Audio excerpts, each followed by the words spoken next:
네, 월요일 이슈체크 이정근 실장 모시겠습니다. 어서 오십시오. 네, 안녕하십니까, 이정근입니다. 네.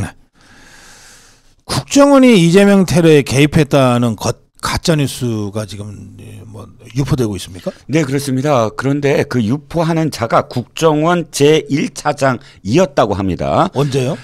문재인 정부 시절에요. 아, 그래요? 예. 그러다 보니까 이런 게 왜 이렇게 나오면 어떤 내용보다 어떤 자인가에 따라서 내용이 가짜 뉴스의 어떤 뭐랄까요, 증폭이 달라지잖아요. 그렇죠. 국정원 차장이었던 자가 나와갖고 국정원이 개입했습니다. 그러니까 이 사건의 어떤 전후도 묻지 않고 사실인가 보다 이렇게 될 수밖에 없지 않겠습니까? 그 자가 누구예요? 그래서 제가 그 자가 누군지를 봤어요. 그랬더니 경악을 금치 못하겠습니다. 뭐 한두 가지가 아니에요. 자, 이 자가 이거부터 말씀을 드릴게요. 이 자가 12월 달에 인재 영입 인사입니다. 민주당의 인재 영입 4호예요. 4호. 4호라고 이렇게 너무 크게 얘기합니다. 인재 영입이란 건 뭐죠? 이 당이랑 상관없는 사람이어야 되잖아요. 그렇죠. 인재를 영입하겠다라고 한다면 외부 인재 영입이니까. 이 자는 민주통합당 시절부터 당원이었어요. 지금까지 내내 당원이었던 자예요. 그런데 인재 영입한다고 띄워준 거야. 그런데 문제는 뭐냐면 인재 영입하자마자 언론들이 막 캐기 시작했습니다. 털기 시작했습니다. 뭐가 드러나냐면 근데 여기 이름을 빨리 얘기해야지. 박선원입니다. 죄송합니다. 지금 자라고만 했구나 내가. 그렇죠. 자는 이름이 아닙니다. 박선원입니다. 이 박선원이라는 자가 그때 언론에서 이렇게 나타난 거예요. 저도 찾아봤더니 이 자가 어떤 자냐면 천안함과 관련해서 이래경이랑 똑같은 자다. 이래경보다 더 나쁜 자다. 왜냐하면 이래경은 아무것도 전력이 없이 프로필이 없이 그냥 천안함은 뭐다 이렇게 떠드니까 사람들이 또 지나가는 사람이 얘기했나 보다 넘어갈 수 있는데 이 자는 국정원까지 한 자 아니에요. 옛날에. 근데 이 자가 자기가 브루킹스 연구소에 있었어요. 초빙 연구원으로. 그러니까 북한이 천안함은 우리가 한 게 아니다라는 문건을 만들면서 미국의 브루킹스 연구원조차도 천안함은 좌초됐다. 라고 얘기했다. 박선원이 말을 인용해서. 그리고 박선원이가 2021년에 김현정이라고 아시죠?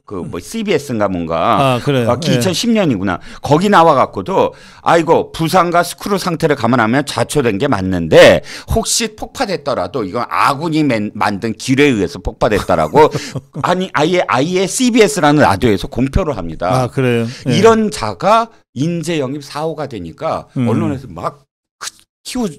이게 크게 되잖아요. 이래경과 똑같은 자라고. 근데 이게 덮여버렸어요. 왜 덮인지 아세요? 이재명 피습. 그러니까 언론들이 거기서 딱 스톱됐잖아요. 이재명 피습됐잖아요. 이 자가 갑자기 이재명 옆에 나타나서 이건 국정원이 한 거 맞아요라고 이야기하기 시작한 거예요. 뭐 근거를 갖고 얘기했어요? 근거가 뭐냐면 조직도예요. 대테러 사건 있죠. 대테러 종합상황실 제가 그때도 말씀드렸지만 ODNI랑 똑같은 조직이라고. 근데 거기에 국정원이 포함되어 있어요. 너무 당연하지. 왜냐하면 대테러 상황실은 우리나라의 모든 정보기관, 뭐 검찰, 경찰, 국정원 해갖고 모든 기관들이 함께 정보를 교환하는 곳이거든요. 조직도의 국정원이라고 당연히 돼 있을 수밖에 없는데 그 조직도를 보여주면서 버젓이 국정원이 있지 않느냐. 이러면서 국정원이 개입했다. 국정원 차장이라는 자가.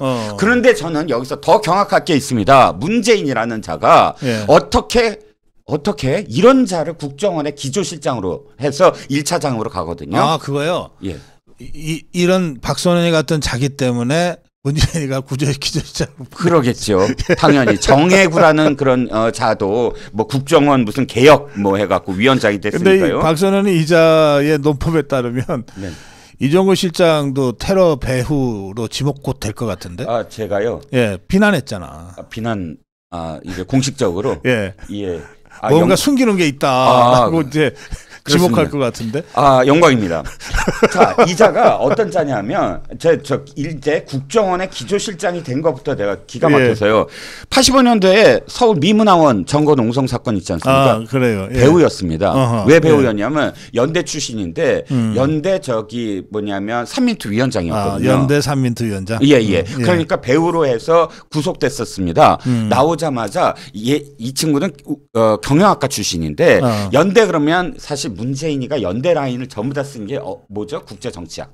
외교 이쪽이잖아. 문정인 라인. 문정인이, 예, 노영민이, 예. 이자들, 이자가 뭐 국제 정치학 그때부터 뭐 공부한다나 어쩌나 그러면서 외국으로 도망을 가서 무슨 브루킨스 연구소 초빙 연구원 했다가 돌아옵니다. 그러니까 그때부터 이제 무슨 청와대 뭐 안보 비서관을 쓰고 노무현 때 안보 비서관 쓰고 문정원이가 기조실장 1차장으로 쓴 겁니다. 그러니까 노무현 때 이른바 그 자주파, 네, 그 하고 동맹파, 네. 이 투쟁할 때 그 자주파 이종석 라인, 예, 서주석 라인, 그 자주파의 핵심이었죠, 이 자가. 네, 네, 그래요. 하여튼 이런 자가 지금 갑자기 국정원이 이재명 테러에 피습 사건에 개입했다고 주장을 했다 하고 나섰습니다. 알겠습니다. 네. 여러분 기억하십시오. 이 자 뭐 어디 출마하려고 지금 껐덕대는 모양인데. 예.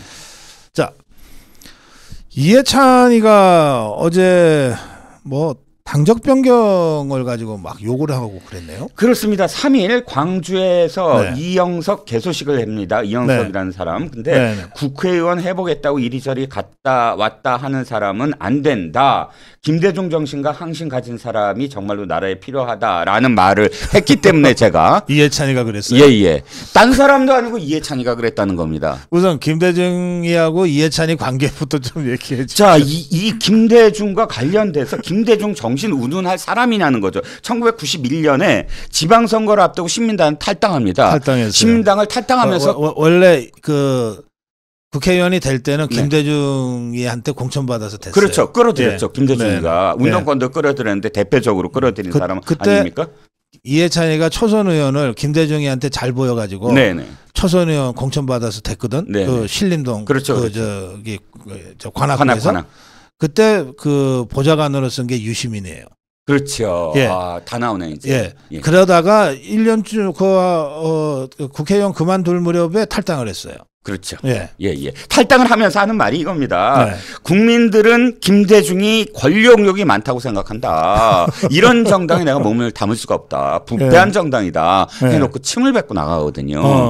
그런 자가 어떻게 김대중 정신 운운할 수 있나요? 김대중이가 보기 좋게 배신당했죠. 그렇죠. 보기 좋게 배신당하고 김영삼 대통령 시절에는 조순 서울시장 그 선거대책본부장을 맡아서 뭐 정무부시장도 하고 그러다가 15대에 다시 이제 새정치국민회의에 들어오면 면서 김대중이 또 아유 괜찮아 들어와 그래갖고 또 손을 잡게 되는데 끌어안게 되는데 이자가 당적 변경 운운해서 찾아봤습니다. 당적 변경이 총 13번입니다. 그런데 그 안에서 좋아 좀 봐줄게요. 이해찬이가 13번을 당적을 변경했다고.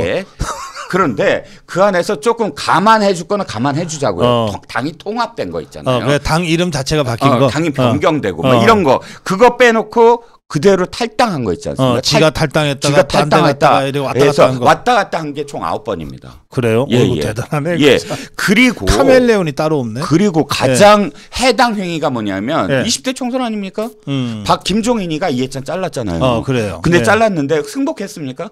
그렇게 이 당에 탈당해서 무소속 나왔지. 무소속 나와서 세종시에서 당선이 됐잖아요. 그리고서는 대표로 다시 돌아옵니다. 복당하자마자 대표 전당대회 나가고 대표가 됐어요. 대표가 됐죠. 대표 된 다음에 첫 번째 한 게 뭔지 아십니까? 21대 총선에서 지금 무소속으로 지금 탈당해서 무소속으로 나간 사람들은 영구 제명해서 안 받아들인다. 라고 선언을 합니다. 그랬지. 그렇죠. 그러니까 이게 얼마나 내로남불이냐라는 겁니다. 어떻게 이 실장님. 네. 오늘 뭐 박선원이나 이해찬이 같은 자들 뉴스만 갖고 오셨어요? 생각해봤더니 다 그러네. 이거. 아니 이번엔 또 이준석이를 갖고 오셨네. 이준석이가 이 얘기를 안 하려고 그랬는데 대구에 내려갔습니다. 아니 대구 내려갔으면 좋아요. 유권자들 만나면서 열심히 뭐 활동하면 좋겠어. 근데 박근혜 대통령을 입에 언급을 한 거예요. 그 이자가 그러면서 이렇게 얘기합니다. 아이고 지금 본인 영달을 위해서 박근혜 전 대통령을 활용하는 사람들이 있다라는 겁니다. 그래요? 아니 본인 영달을 위해서 박근혜 대통령을 조롱한 사람이 누구냐고요. 그게 대표적인 사례가 당선되자마자 당대표 당선되자마자 2021년 6월 17일입니다. 조선일보가 인터뷰를 해요. 네. 그때 조선일보가 이렇게 묻습니다. 아이고 그래도 박근혜 키즈라고 시작이 돼서 당대표까지 됐는데 면회 갔느냐 안 갔으면 면회 가실 의향이 있느냐 그랬더니 이준석이 하는 말이 나는 면회 간 적도 없고 면회 갈 생각도 없다 하면서 이렇게 붙입니다. 내가 당대표 된 걸 박근혜가 감옥에서 보며 위안이 됐길 바란다. 야 이거 정말 야비하지 않습니까? 자기가 박근혜 대통령한테 한 걸 생각을 해야죠. 왜 그 유명한 KY 사건 아시죠? 수첩, 김무성이 수첩 보여주면서 그것도 사실은 그때 당시에 세계일보가 오보를 내갖고 사건이 다 이제 무마됐다기보다는 어쨌든 덮어지는 상황에서 갑작스럽게 음종환이라는 비서관한테 이런 얘기를 들었다 그러고 김무성한테 쪼로로 달려와서 알고 이 모든 배우는 김무성과 유승민이다라고 청와대가 얘기하고 있어요. 해서 김무성이가 그날 그걸 다 메모를 한 다음에 국회 본회의장에서 기자들한테 사진 찍혔잖아요. 그래갖고 그게 다시 불거져갖고 난리가 나지 않았습니까? 바로 김무성이한테 달려간 자. 그래서 박근혜 전 대통령이 탄핵을 받는 어떤 과정 속에서 유승민과 함께 바른당으로 가서 그래서 박근혜 탄핵을 주도한 자가 지금 본인 영달을 위해서 박근혜 전 대통령 활용하는 사람들이 있다라고 이야기하면 되겠습니까? 이자가 근데 뭐 대구에 왜 자꾸 뻔질나게 다닌대요? 그 대구에서 출마라도 할 건가? 아니 그것도 말이 계속 바뀌어요. 왜 바뀌냐면 처음에는 이렇게 얘기합니다. 대구에 내려가서 맨날 있으니까 작년에 기자들이 이렇게 물어요. 아유 대구 출마할 거예요? 그랬더니 이렇게 얘기합니다. 아이고 대구에서 날 안 건드리면 난 노원 출마할 거예요. 이게 무슨 소리야? 이게 앞뒤가 맞는 얘기입니까?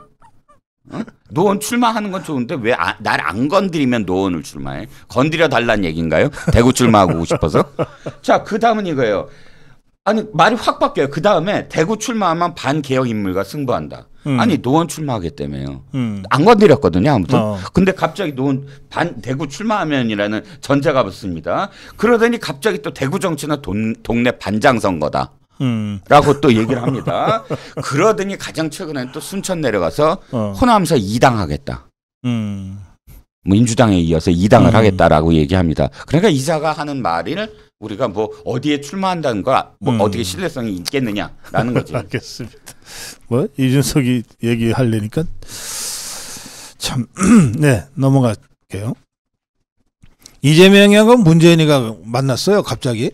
뭐 예정된 그 만남 뭐 예정이 있었던 모양인데 뭐 피습 때문에 늦춰졌나요? 그렇죠. 원래는 1월 2일 날 그러니까 피습 날 그 신년 뭐 인사 뭐라는 형식을 빌어서 바로 이 거제도에서 거제도가 아니라 가덕도에서 가덕도 행사 끝나고 양산으로 가는 일정이었어요. 그런데 피습당에서 못 갔다고 해서 지금 가는데 뭐 제가 제일 웃겼던 게 뭐냐면 만나자마자 누구야 이재명의 한 행동입니다. 나 이렇게 됐어요. 이렇게 됐죠? 여기 그 다음에 한 말이 더 기가 막혀요. 십자가가 됐대요. 십자가. 상처가 십자가가 됐대요. 이 기독교 민신 분들한테는 어떻게 받아들일지 모르지만 십자가가 됐다는 얘기를 듣고 참, 이 사람 정말 병이다 싶었습니다. 아니, 그, 코올리게 애들이나 어디, 무릎 상처 나면 자랑스럽게 나 여기 다쳤어. 뭐 이거 자랑하고 다니잖아. 예. 뭐 하는 짓들이야. 매일 같이 얘기해요. 지금 이재명은 사실 우리가 그 동영상을 다 안 봐서 그렇지 회의 때도 얘기하고 계속 이 상처 얘기해요. 상처가 뭐 그 가해자가 연습한 대로 이렇게 상처가 났다. 이렇게 한 번씩 보여주면서 이 상처를 굉장히 자랑스럽게 얘기하는데 매일 그래요? 예. 거의 아이고, 증상이 심각하네. 심각하죠. 그런데 이 상황이 되게 저는 참 뭐랄까요, 정치는 이런 거구나라는 게 느껴집니다. 자, 이 내려가기 전에 양산에 내려가기 전에 조선일보를 비롯해서 많은 언론들이 저 뭐라고 표현되냐면 문명대전 이렇게 표현합니다. 왜냐하면 직전까지 어쨌든 친문들 다 자르고 있잖아요.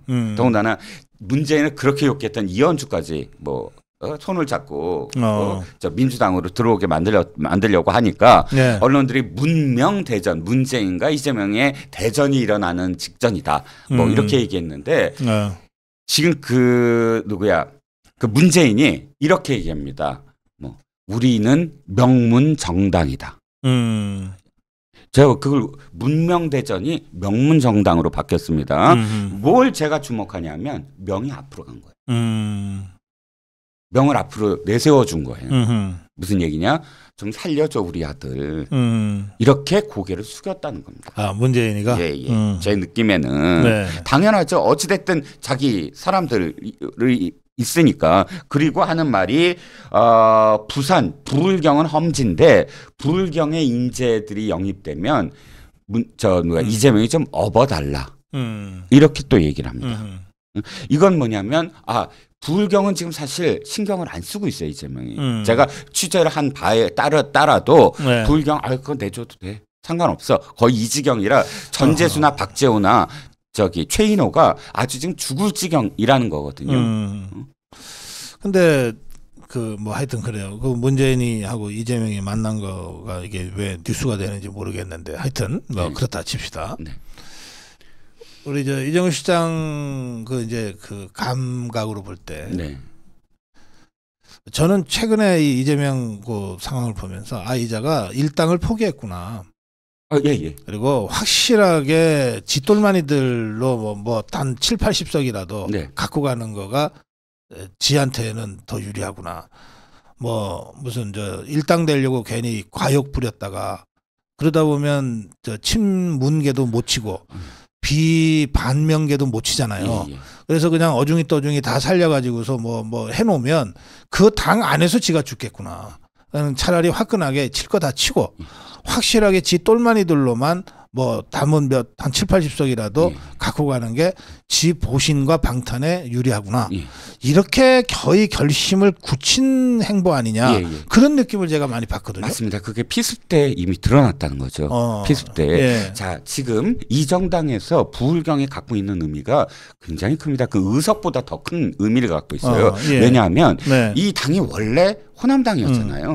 3당 합당으로 고립됐다라는 피해의식이 굉장히 많기 때문에 근데 김대중의 호남이 사실 김대중이 그 대통령이 된 게 충청과 손을 잡았기 네. 때문이고 다시 고립이 됐다가 전국정당화하게 만들어준 게 일부 영남 이 예를 들어서 노무현 기타 네. 김영춘 이런 자들이 손을 잡으면서 어떤 당위성을 부여해 줬거든요. 네. 그러니까 어쨌든 이쪽 그 부울경 쪽에서는 우리가 있기 때문에 전국 정당으로 포장된 거야라는 그런 그런 의식이 있었어요. 그런데 피습 때 딱 보면 전재수나 최인호가 그때 피습 당하자마자 옆에 있었대요. 병원까지 갔대요. 병원에서 이거 아주 좋은 기회라고 표현하면 이상하지만 이걸 부산에서 수술 받으세요. 우리 부울경 끝납니다. 그러면 설득을 했는데 천준호 말도 안 되는 소리라 하고 그냥 날라버린 거예요. 그러니까 전재수가 끙끙 난 우린 다 했다. 완전히 부울경 얘기를 다 했는데도 불구하고 이렇게 당했다. 라고 이야기가 나오고 있습니다. 이건 무슨 뜻이냐면 바로 말씀하신 거예요. 바로 부울경의 몇 석 중요하지 않아. 어차피 부울경은 내 새끼 아니야. 그들은 문재인 내지는 옛날 운동했던 사람들이야. 그거보다 내가 고상해서 그것들 배치 달게 해줘봤자 어차피 그런 이유가 없어. 내 똘마니들 안 된다. 그리고 이 당 전통 상관없어. 나는 더민주혁신회의나 아까 혁신행동 이 두 홍위병들로 해서 확실히 개딸당 만들면 된다. 개딸당 만들면 된다. 그러면 내가 감옥을 가도 뭘 해도 이 완전히 투쟁을 해갖고 사면을 받게 하든 뭐라든 할 거다. 제 뭔가 느낌이 그런데 그 부분이 상당히 근거가 있다 이렇게 지금 이정우 실장이 설명을 해주셨네요. 그런데 이게 이제 이재명이가 야 다 집어쳐 일당 다 집어쳐. 어쨌든 내가 감옥 안 가는 게 중요해. 예. 확실하게 나랑 움직일 그렇습니다. 7, 80명이 중요해. 예. 그러면 저것들이 뭐 어떡하겠어. 결국 대선 후보 나밖에 없지. 예. 뭐 이런 계산일 텐데 예. 그게 이재명의 제대로 된 착각이죠. 아니 그렇죠. 그렇게 되는 순간 이재명이도 개딸들도 다 없어져요. 그럴 수밖에 없죠. 예. 역사는 딱 그걸 이야기하고 있습니다. 그러니까 쪼그라들다가 존재감이 없어져 버려. 그렇죠. 맞습니다. 그러니까 지금 왜 병립형 또는 뭐 준연동형 그 문제도 결국은 자기 살려고 하는 것이고 그러니까, 예. 그리고 거기서 80명이 준연동형 운운했던 사람들 이미 예. 리스트해 갖고 눈밖에 난 거예요. 지금 자기 병립형을 고집하고 있는데 예. 그걸 지금 뭐 연동형을 얘기해? 라고 생각을 하는 거죠. 자, 마지막 주제 짧게 하겠습니다. 이낙연이 하고 무슨 탈당파들하고 함께 하는 것이 너무나 당연해 보였는데. 네네.